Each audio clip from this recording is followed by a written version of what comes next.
الحمد لله نحمده ونستعينه ونستغفره ونؤمن به ونتوكل عليه ونعوذ بالله من شرور أنفسنا ومن سيئات أعمالنا من يهده الله فلا مضل له ومن يضلله فلا هادي له ونشهد أن لا إله إلا الله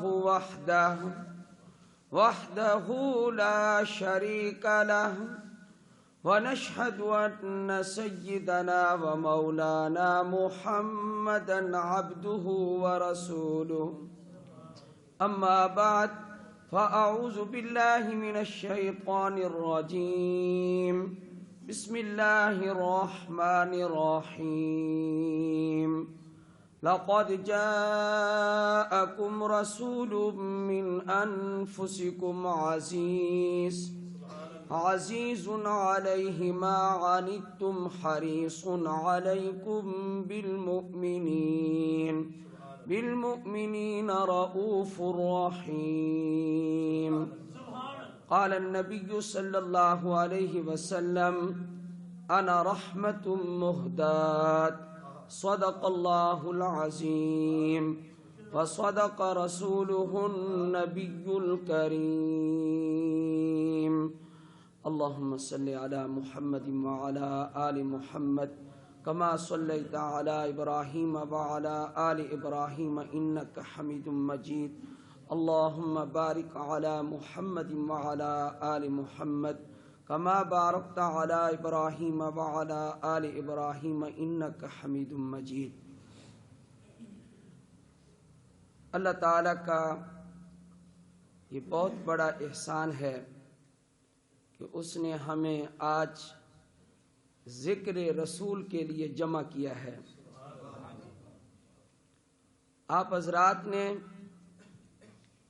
ذکر اللہ بھی سنا، حمد بھی سنی ہے، اور حمد کے بعد ملتان کے بلکہ پورے اس پاکستان کے عظیم قاری حضرت قاری عبدالرحمن صاحب کا قرآن سنا، اور مجھے امید ہے کہ ان سے پہلے آپ نے جناب قاری عمر قاسم حیدری صاحب کا بھی قرآن سنا ہوگا۔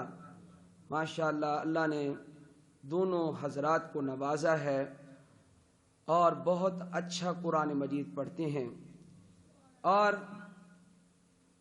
محترم عزیزم مولانا اشرف علی صاحب کا آپ نے کلام سنا، جو ملک کے مشہور و معروف ثنا خان محمد میں سے ہیں صلی اللہ علیہ وآلہ وسلم۔ میں آپ حضرات کے سامنے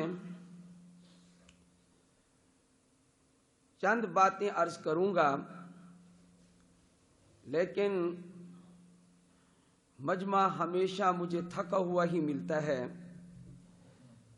اور میں اسی پر اکتفا کر لیتا ہوں اور اللہ کی حمد کرتا ہوں کہ کوئی بات نہیں، اگر تھکا ہوا مجمع بھی ملا ہے تو کوئی ایسی بات نہیں، یہ وہ مجمع ہے جہاں اللہ کا ذکر ہوتا ہے تو فرشتے یہ کہتے ہیں یہ تو اپنے کام کے لیے یہاں آیا تھا،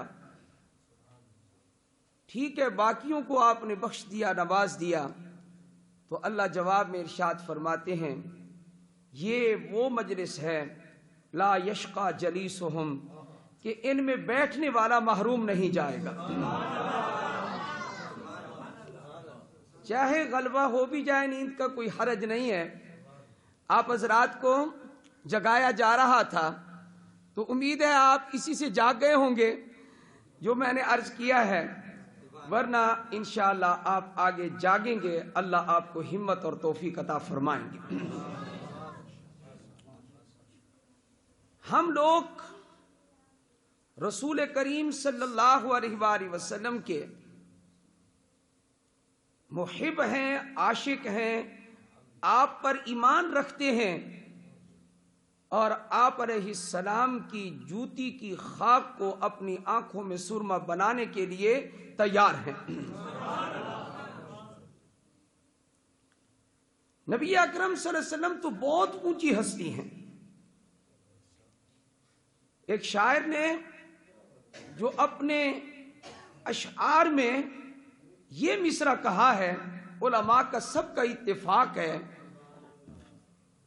کتابیں لکھی گئیں، نعتیں پڑھی گئیں اور کتابیں لکھی جائیں گی، نعتیں پڑھی جائیں گی، خلاصہ یہی آ کر نکلتا ہے، بعد از خدا بزرگ توئی قصہ مختصر۔ خدا کے بعد جس ہستی کا مقام ہے، اللہ نے جس کو اعلیٰ اور عرفہ بنایا ہے، تمام انسانوں سے، تمام جنات سے، تمام فرشتوں سے اللہ نے جس ہستی کو اعلیٰ عرفہ بنایا ہے وہ حضرت محمد مصطفیٰ ہیں، احمد مجتبی ہیں صلی اللہ علیہ وآلہ وسلم۔ یہ کوئی معمولی عزت ہے؟ لکھتے ہیں حضرات کہ پوری دنیا میں کوئی وقت ایسا نہیں ہے کہ کہیں سے آواز نہ آ رہی ہو، 24 گھنٹے کسی نہ کسی جگہ سے آواز آ رہی ہے، اشہد ان محمد رسول اللہ، اذان ہو رہی ہے، ہر وقت اذان ہو رہی ہے۔ اللہ کے نام کے بعد کس کا نام ہے؟ محمد مصطفیٰ کا صلی اللہ علیہ وآلہ وسلم۔ جن اکابر سے ہم نے پڑھا ہے انہوں نے صرف ہمیں ایک بات سے روکا ہے، وہ یہ کہ کسی کو اللہ کے برابر نہ کرنا، صرف ایک بات سے منع کیا ہے، کیوں؟ لیسا کمثلہ شیء، اللہ جیسا کوئی نہیں ہے۔ اور خطرہ ہے پھر آگے، حد سے زیادہ بڑھیں گے تو ان اللہ لا یغفر ان یشرک بہ ویغفر ما دون ذلک لمن یشاء، شرک سے نیچے نیچے جس کے چاہے گا اللہ گناہ معاف کر دے گا، مشرک کی کبھی بھی بخشش نہیں ہوگی۔ اس لیے فرمایا صرف اس بات کو قابو کر لو کہ اللہ کے بعد سب سے اونچی ہستی حضرت محمد مصطفیٰ ہیں۔ میں آپ سے وہ بات بھی عرض کر دوں جو امام اہل سنت میرے استاد محترم حضرت مولانا سرفراز خان صاحب صفدر نور اللہ مرکدہ وبرد اللہ مسجعہ نے ارشاد فرمائی، ہم دور تفسیر میں حضرت کے پاس تھے، اچانک حضرت نے ایک بات ارشاد فرمائی اور اس سے حضور اکرم صلی اللہ علیہ وسلم کی محبت کا اندازہ لگائیں۔ ہمارے اکابر کے دلوں میں حضور کی محبت سمندر کی طرح ٹھاٹھے مار رہی ہے، معجزہ ہے۔ کیا ارشاد فرمایا؟ جاگ رہے ہیں آپ حضرات؟ اپنی بات نہیں سنا رہا۔ سید حسین احمد مدنی رحمت اللہ علیہ ہمارے اکابر بزرگوں میں ہیں، ان کے شاگرد رشید ہیں۔ حضرت مولانا سرفراز خان صاحب صفدر رحمت اللہ علیہ حضرت مدنی کے شاگردوں میں سے ہیں۔ کیا ارشاد فرمایا؟ سبق چل رہا تھا تو کہنے لگے، ارشاد فرمانے لگے، یہ دماغ حاضر کر کے بیٹھیں گے تو بات سمجھ آئے گی، ورنہ تو آدھی سنیں گے، آدھی نہیں سنیں گے، آدھی سمجھیں گے، آدھی نہیں سمجھیں گے، کہیں گے اوہو مولوی صاحب آئے تھے پتہ نہیں کیسی بات کر کے چلے گئے۔ آدھی سنی آدھی نہ سنی۔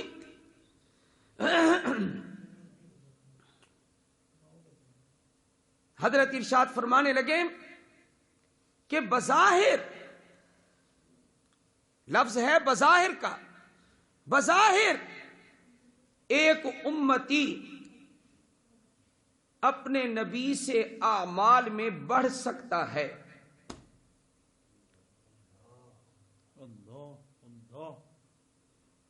یہ جملہ پھر میں دہراتا ہوں، لیکن جب تک سمجھاؤں گا نہیں سمجھ نہیں آئے گا، لیکن جب سمجھ آئے گا سبحان اللہ.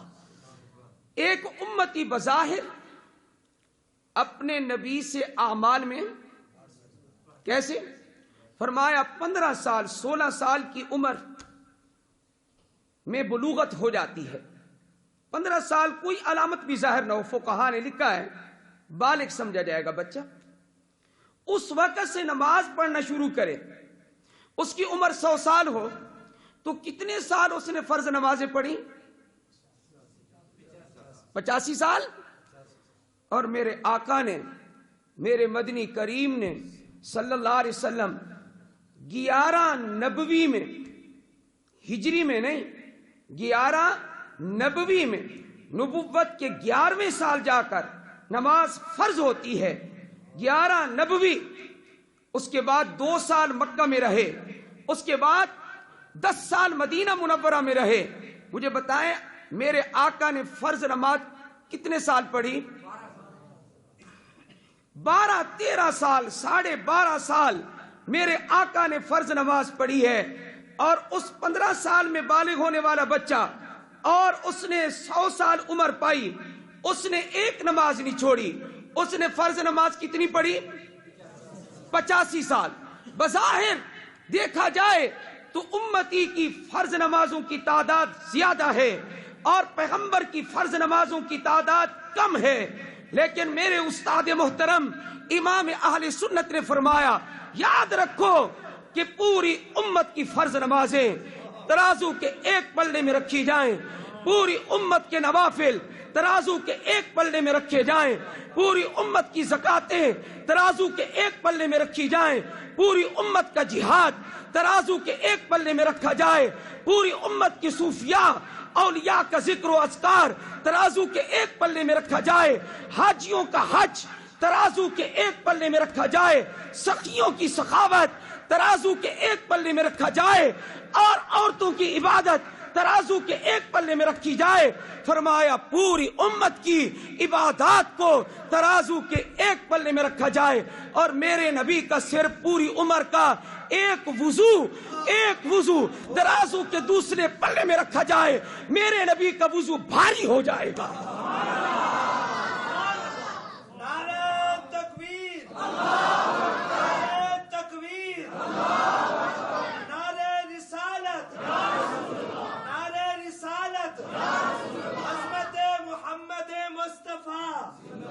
عظمت شان محمد مصطفیٰ، مقام مصطفیٰ، صلاۃ مصطفیٰ، نماز مصطفیٰ، معجزات مصطفیٰ، معجزات مصطفیٰ، برکات مصطفیٰ.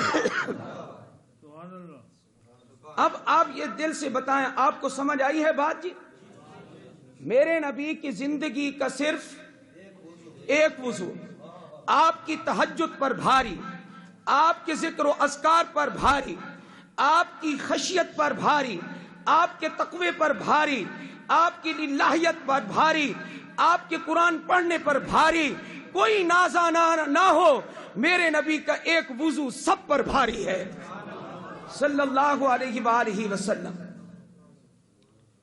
اس لیے اگر صحیح معنی میں پیغمبر کی ذات کو، فضیلت کو، منقبت کو، عظمت کو سمجھا ہے تو ہمارے اکابر نے سمجھا ہے. عرض کر دوں آپ کو، میں نے آیت پڑھی ہے سورہ توبہ کی آخری آیات میں سے ہے، لَقَدْ جَاءَكُمْ رَسُولٌ مِّنْ أَنفُسِكُمْ.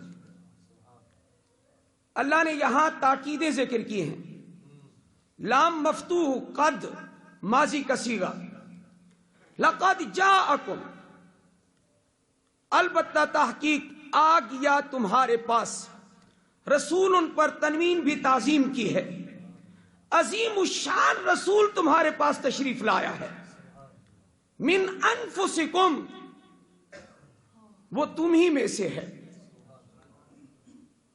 نبی کریم صلی اللہ علیہ وآلہ وسلم کن میں سے ہیں؟ جنات میں سے ہیں؟ بولیے، فرشتوں میں سے ہیں؟ کن میں سے ہیں؟ انسانوں کی عزت کے لیے یہی کافی ہے کہ محمد ہم میں سے ہیں۔ انسانوں کی رفعت کے لیے یہی اعزاز کافی ہے کہ محمد نہ فرشتوں میں سے ہیں، نہ محمد جنات میں سے ہیں، بلکہ کن میں سے ہیں؟ من انفسکم۔